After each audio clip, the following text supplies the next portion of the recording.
Hello and welcome back. I am Chris with Marksman Shooting Sports and WeBuyGuns.com in Westfield, Indiana. You are watching Marksman TV. Welcome back to another weekly used gun review.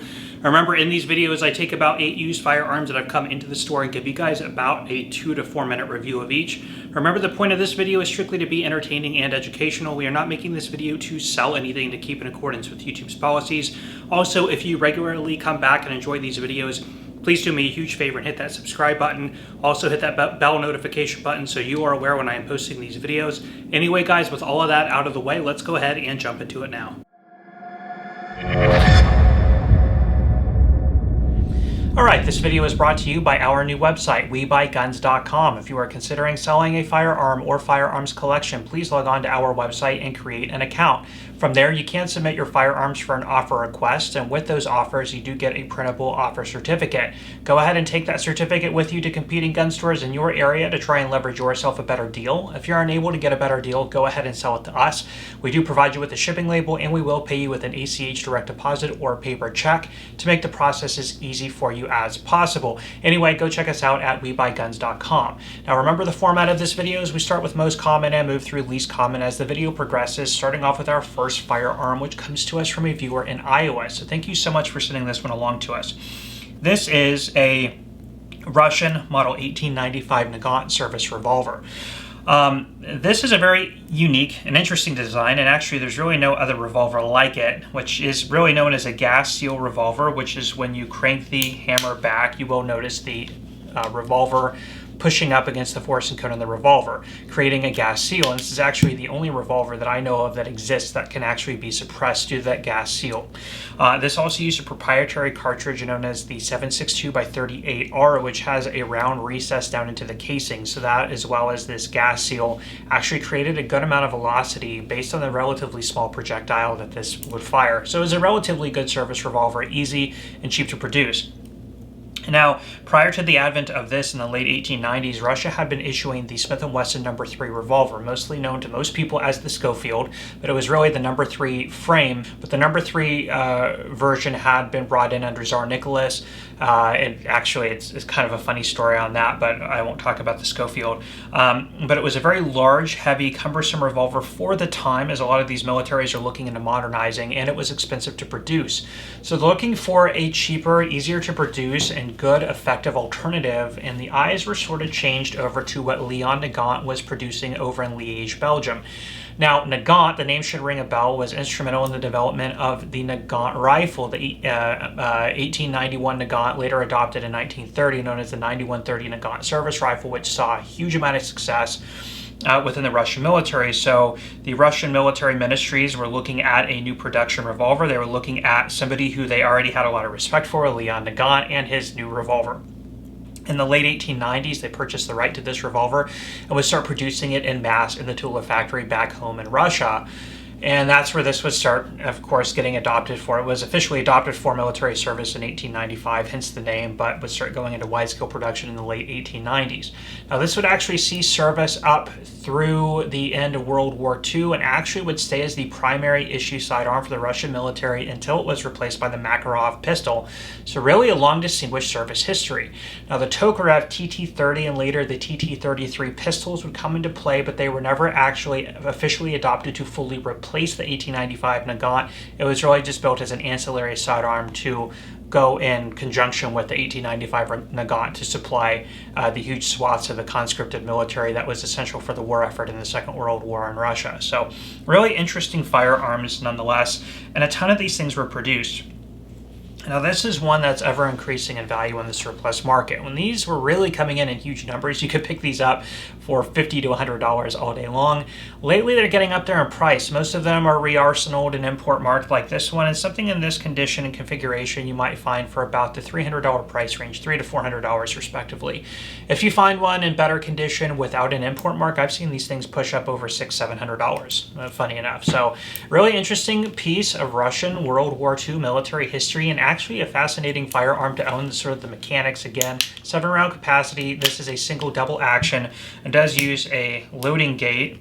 This unscrews, if I'm going the right way, there it goes. This pops out, flips over, and that is your ejector rod. So kind of like a very simplified Colt single action RV, and any sort of regard. But anyway, interesting revolver. Definitely recommend if you find one at a reasonable price. Again, they are increasing in value, and it is a good piece of military World War II history. So 1895 Nagant revolver. Okay, up next we have a pretty interesting firearm that comes to us from a local customer. This is what looks like a Colt Woodsman, but it is not. This is an Ivor Johnson Trailsman 22 semi-automatic target pistol. Now, these are manufactured from Ivor Johnson between about 1984 and 1993, and they made 3 distinctive production runs with characteristics which can help you identify which run yours is. So the first production run typically is noted by having black plastic grips, and you're going to see a takedown button right up at the top of the slide just forward of the rear sight. Now, on the second model, they had removed that takedown lever. This is when they would incorporate wooden grips. They would make this in 4 1/4 and 6 to 6.5 inch barrel options. And then in the third variation, they would add an external extractor, which you can see here at the front of the slide. So if yours has the takedown button, definitely a first pattern. If yours does not have the takedown button and also does not have an external extractor, yours is a second pattern. If yours does not have the takedown button but does have an external extractor, then yours is a third pattern. And then in the early 1990s, these would be discontinued from production. Now, the Colt Woodsman was a very popular target pistol, of course, produced by Colt, but sold at a little bit of a higher price point as far as other 22 target pistols at the time would sell for. And this is really based off of the Colt Woodsman's second pattern is really what this is modeled after. There are a lot of functional differences between this and the Woodsman, and really this is a close look-alike to the Colt Woodsman, but functionally it's very different. One of the biggest differences is the magazine latch. It's not down here, it's up here, like a 1911 style. There are some other internal differences as well. What Ivor Johnson wanted to do was put out something that was very similar in look and feel, but was at a less expensive price point. And I don't know if this is true or not, but based on my research, I think a lot of these were imported from Argentina. I might be incorrect about that. And honestly, it's pretty difficult to find information on these available. Because of their lower production costs and their manufacturing, these were known for having a lot of problems, which is why there were 3 different production runs in such a short period of time, as they were trying to address and solve the issues. Later production models without the takedown pin were difficult to disassemble and did require a tool, and oftentimes during the disassembly process, small parts, pins, and springs would be lost or broken and then need to be replaced, so these would be ultimately discontinued really due to their lack of popularity in the market. Now today, even though they did not see a very long production run, they are not super expensive. You can still find one of these for about the $250 to $350 range, respectively, depending on condition and what it comes with. This is a really nice condition, second model with its original box, and might be skewing into the little bit of a higher end on that. But again, not super expensive. Parts are available online, but can be scarce. So again, worry about parts breakage and stuff like that, and the lack of being able to replace them has probably kept the pricing on these down. And Ivor Johnson firearms in general have never really appealed to very many collectors. But it is an interesting sort of point in firearm production history, sort of an alternative to a very popular and iconic Woodsman. And for any type of 22 caliber target pistol collector, especially something a little bit more retro, this might have some appeal. So interesting. It's actually not something I even really knew about until I got this in. So again, I've done cursory research, and that's all I've really been able to find. So if you know more about this pistol or you own one, please feel free to chime in the comment section. So that is a Ivor Johnson Trailsman. Okay, up next is a pretty interesting rifle that comes to us from a local customer. This is a Daisy Model 2202. Now, a lot of you might be thinking, why is a Daisy air rifle on a firearms-related video? Well, this is actually a 22 long rifle and bolt action magazine-fed rifle produced by Daisy between about 1988 and 1991. For that short stint of time, Daisy was actually invested in the firearms manufacturing side of their business. Now, the history with Daisy is actually pretty interesting. They were a windmill production company known as the Plymouth Iron Windmill Company throughout the 1800s. They were vested in metal production technology for their windmill products and designs, and really they were suffering in business towards the end of the 1800s due to their logistical problems transporting these heavy metal components throughout the Midwest and other parts of the United States. Now, the owner of the company, Clarence Hamilton, actually had an air rifle company that he had in Plymouth, Michigan as well. And at the time, he had been coming up with this technology of a metal-based air rifle that would actually be pretty revolutionary for the time at the late 1800s.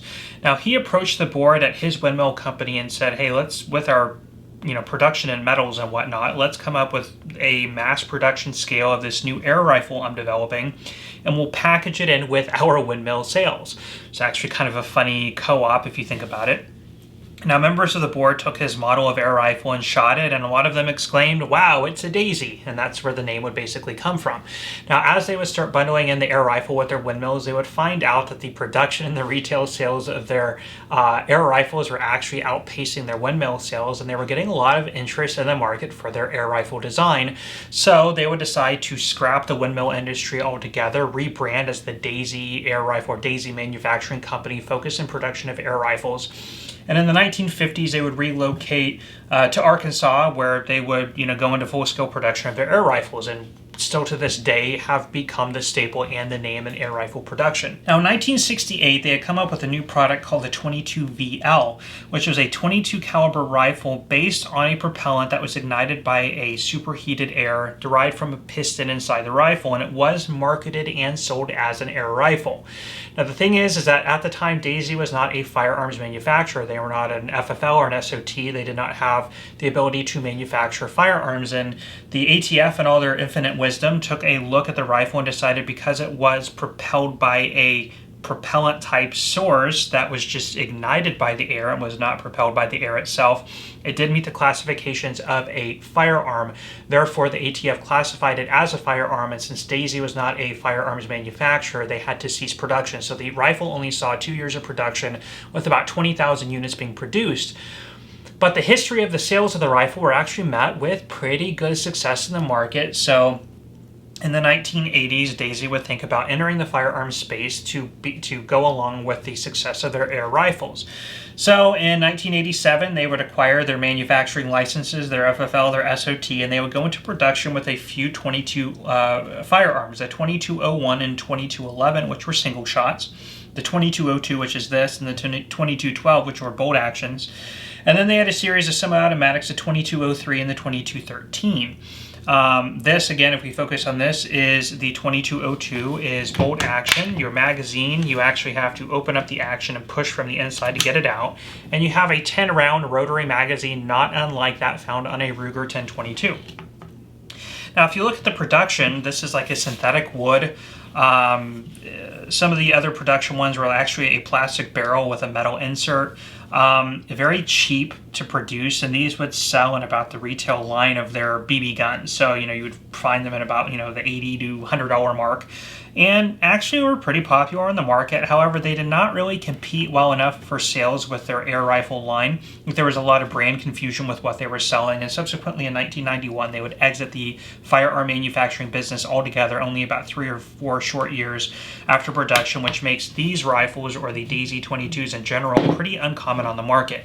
Now, they are relegated as somewhat of a curiosity and a collectible, and the pricing on these is definitely rising. You should find this, with the original box, which this one has, you should find between about the $200 to $300 range, maybe a hair up. Some of the semi-automatics might go for a little bit more. So they don't break the bank by any means, but they are still very interesting, unique rifles and an interesting staple in firearm production history, especially tying into the popular Daisy line, which I'm sure many of you got started on in your early air rifle days, probably as an introduction to firearms in general. So interesting thing, some of you may have had one of these or learned on it, or a Red Ryder or something similar in the Daisy line. So pretty interesting firearm. I'm happy to get this in and share it with you guys. Okay, up next is a interesting pistol that comes to us again from a local customer. This is a Daewoo DP51. The box is a little bit messed up, held together by Dave.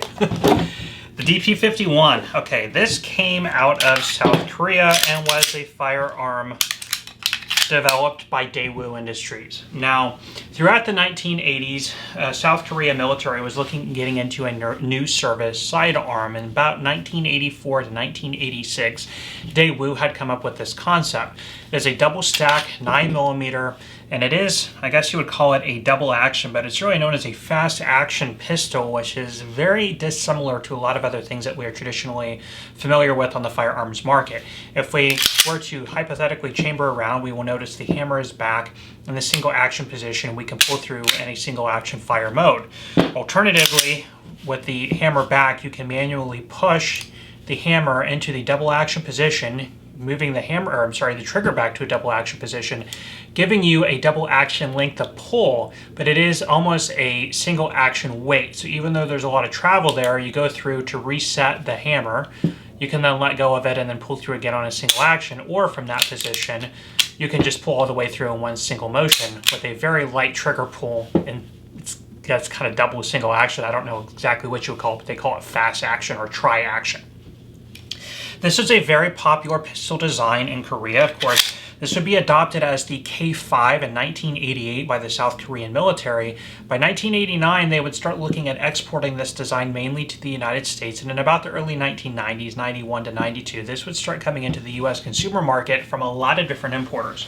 This particular one is a B West. They were brought in by KBI, I believe Davidson, so many different importers would bring these in. They did not have a very expensive price point on the market, and they were met with some lukewarm reception in the US market. Now, it was really intended that they wanted to compete in the police market in the 1990s. Remember, there's a lot of competition going on for new police contracts. You had the emergence of leaving revolvers to the things like the first generation Smiths, and then in the late 1980s, Glock is coming in and trying to compete in this market, and Daewoo was trying to do the same thing. And they believed they would have a huge competitive edge with this very lightweight trigger pull, but with the safe double action travel on the trigger. Well, this actually ended up proving to be a little bit too complicated for a lot of law enforcement use as well as consumer use on the US market. It was deemed to be unnecessary and too much to have to think about and manipulate for the advantages you are receiving out of it. Now, the sales would not do very well, and after a few short years of importation, they would pretty much be discontinued, and they're really no longer brought into the country today, leaving them with somewhat of a collectible, having received Korean military service, so military arms collectors like these, as well as people who just like the weird aspects of the fast action trigger, or people who may have bought one of these as their first starter pistols in the 1990s. So really cool, interesting firearms you do not see too often today. Now, for what they are not super expensive. Even though there's a lot of people who like to pick these up, they are still not really meant to be, or not really collected as really defensive use sidearms or anything like that. You typically find these on the used market in about the $400 to $600 price range, depending on condition and what it comes with. So right in line with what you might pay for a Glock. So if you're looking for something that's a little bit different, or something, maybe you're a Korean military service collector, or you have a K1 or a K2 rifle and you want the sidearm to go along with it, this would appeal to somebody like that. But otherwise, it is just an interesting, different pistol that had somewhat of a failed commercial reputation here in the United States market. But either way, happy to get this in and share it with you guys. Up next is a very interesting pistol that comes to us from another local customer. This is an HK Model 4 with a conversion kit, and the conversion kit's actually for 22 long rifle, which is actually already installed in this pistol, denoted by the orange follower on the orange base plate on the magazine. Most commonly, these were found in .32 automatic, but the 4 designation in the name, the Model 4, had 4 caliber options: the .32, the .22, .25, and .380. And you could get caliber conversion kits like this to go along with it. Now, this one, actually, both boxes are serialized to the firearm, so I don't know if they were actually sold as a kit combo or if they were always purchased separately, but for whatever reason, this is the .22 and the .32. Now, the .22 is installed, and the interesting thing is from the 4 calibers, you have 3 center fire and 1 rim fire. So you would actually have a tool that would come with the pistol. You would have to remove a screw holding in the breech face of the pistol, changing the sort of the linear designation of the firing pin from center fire to rim fire. You do that by reversing the face plate and then moving the firing pin in an upward position to get it to fire in a rim fire mode. When that has been done, all you do is you swap the barrel, spring, and magazine, and you can fire in .22 as configured here. Now, converting between the calibers of a .32, a .25, and a .380 did not require any of that messing with the internal. You just needed to replace the barrel, the spring, and the mag. And this is actually known for being very reliable in all 4 calibers.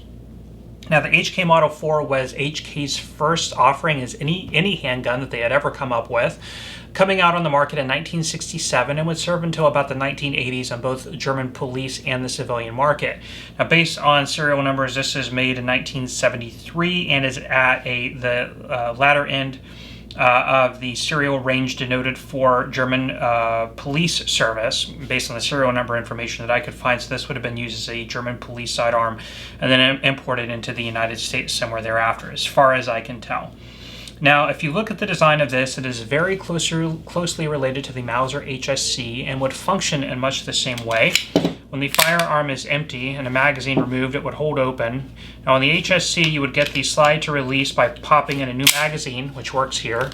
Alternatively, you can close this slide just by pulling the trigger once, and that would put you in battery and ready to go. It also takes down in much the same way as an HSC with the takedown lever right inside the trigger guard here, and is similar in size and fit and weight and overall ergonomics as well. Now, because Walther and Mauser had already been out on the market for several years with small caliber guns like the PP, the PPK, and the HSC, HK did not have a very good time competing in this market space, although the quality of the manufacturer and the cost of this pistol was very competitive and would start to create a name for HK, and it was good that they got on with early adoption with the German police. Of course, as time would go on, this would springboard them into more popular designs that would come about in the 80s and 90s, thus solidifying them as being one of the most sort of prestigious pistol manufacturers and machine gun and rifle manufacturers on the market today. This is really where it all began. So a very, very interesting, innovative design. They came out of the gate trying to get attention, again, with the interesting caliber conversion options. Just a very interesting pistol nonetheless. Happy to get this in and share it with you guys. Up next is a very popular rifle I'm sure many of you have seen before. This is a Savage Model 99 lever action rifle. Now, the story with this would begin with Arthur Savage in the early 1890s when he would develop the 1892, which was later revised with the assistance of Colt into the 1895, just in time to be presented to the United States Ordnance Department as they were looking at moving away from the then antiquated 1873 trapdoor rifle. Now, it would actually be the Krag Jorgensen and 3040 Krag that would end up winning military selection as a new service rifle, although this would win a contract with the New York National Guard, which later was released due to some political issues. I'm not too savvy on what those issues were, but this would be dropped from that as well. Now, further development would lead it into the 99, which is what you see here. And really where it was seeing a lot of attention and acceptance was on the United States commercial market, especially with big game hunting. Now, there was a couple innovative designs about this. It was the only lever action rifle at the time that did not use an external hammer. Of course, you had things like Marlins and Winchesters that did. Also, it used an internal rotary magazine topped with a round counter viewable from a window on the left-hand side of the receiver. Due to the rotary magazine function, you could use Spitzer or pointed projectile rounds, the most popular of which in this was the 300 Savage, which at the time was the most powerful lever action chambered round at the time, again, which is what led it into being popular for big game hunting. This one is a 308, and these have been offered in many, many different calibers over the years. Now, due to their complexity and cost of manufacture, it would not see huge amount of commercial success, especially over other things that would start being developed through the 40s and then post-war 1950s on through the 60s and 70s. So these would fall out of production and no longer are being sold today. Now, in the 1990s, a centennial version of this was introduced in very limited run, so you can get those. In fact, I've actually had one of those in here before. In fact, I think I even have one of those on a previous weekly used gun review videos. But these are no longer in production today, and because of that, and because they are an icon in sort of American sporting use through a good part of the early, the 1920s, 1930s, post-World War I, post-World War II, there are a lot of buyers for things like this, and they are just relegated as very much a good collector piece and still used by shooters today for hunting and things like that. Again, because you can find them in modern calibers like 308 like this one. Pricing on these, due to caliber options, due to different stock configurations, depending on condition, can be all over the place, ranging anywhere from $400 to $1,000 in most cases, depending on the condition, the caliber, and things like that. So they are not super expensive, but still collectible, fun to purchase, own, and shoot if you ever come across a Savage 99. So, very interesting rifle. Happy to get this one in and share it with you guys. Okay, up next is a rifle that I am fond of, and this one comes to us from a local customer. This is a Colt LE 6920 SOCOM 2018 configuration. Colt made these in two configurations, the 2013 and the 2018. 2018 is set apart as having U.S. property markings on the left-hand side of the receiver. So you have property of U.S. government M4A1 carbine caliber 5.56 millimeter, followed by the serial number. On the 2013 version, it reads the same except does not have U.S. property markings. Also, the 2013 configuration has a standard LE6920 profile 16-inch barrel with a 2 birdcage flash hider. The 2018 would go to a 14.5-inch length with an extended A2 flash hider, which is pinned and welded, giving it an overall length of over 16 inches, making it legal without being an SBR, but giving it the overall profile of what the original government issued M4A1 would have, which is a 14.5-inch barrel plus flash hider. You have the nice armament RIS system, the ModTac rear sight, and of course you would have found an ACOG, Trijicon ACOG mounted up here at the top with a military issued carbine, but that is not the case, of course, unless you buy one separately for the civilian model. Now, Colt would come out with the LE6920 in 1999 following the success of their government contracted M4 carbine in 1994. During 1999, the assault weapons ban was going on, so they would make featureless versions of their AR-15s during the 1990s during the assault weapons ban.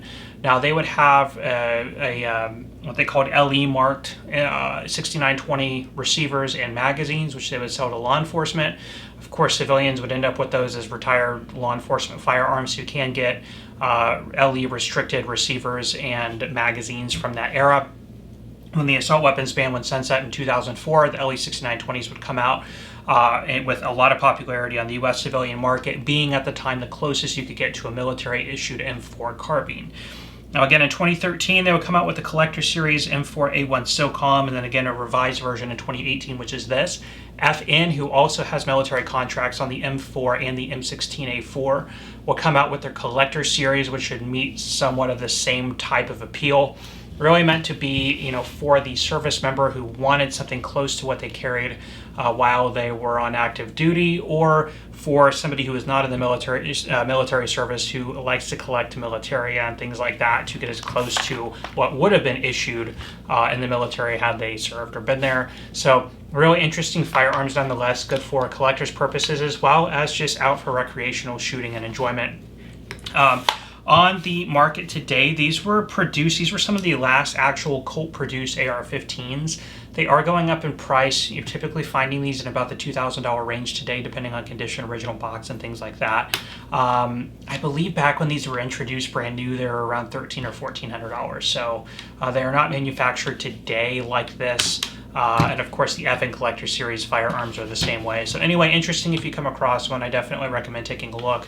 Cool to add to any sort of U.S. military arms collection. So happy to get that in. The LE6920 SOCOM 2018 configuration. Okay, last but definitely not least is a really cool pistol which comes to us from a viewer in Georgia. This is a Ruger Mark II Target 22 LR. And I know a lot of you are probably asking, why is a Ruger Mark II the number 8 spot of this week's video? Well, if you are a Ruger collector or a U.S. military arms collector, you may have an idea of what this is. This is actually a Ruger Mark II KMK 512B. If we go back to the 1980s, the United States Navy had commissioned Ruger to come up with a short run of Target 22 pistols. I don't really know for what use, maybe training, I would guess. Now, out of that production run, which Ruger would satisfy very quickly, there was a short overrun of production of about 84 pistols in the exact configuration meant for that military contract. Now, those 84 pistols would be shipped to the Ruger Collector Association, where they would be distributed out to the general public for the lucky few who were able to purchase one. Now, this happens to be one of those 84 pistols, and this one actually comes to me directly from the gentleman who purchased it back in the 1980s. Actually comes from somebody who's handling his estate, but I'm fairly confident I didn't quite get the details there, but the gentleman who owned this, and I have documentation, was the original owner. Now, from that, I have a paper trail, again, with the guy's name on it, so I'm not going to show that or try and use his name in this video. When this would be shipped to the RCA, they would have a letter of authenticity, and I'll read that. So we have the serial number that's on this pistol stated in the letter. The ship date from Ruger to RCA was 2/19/88. It was this letter was drafted on 3/23/88.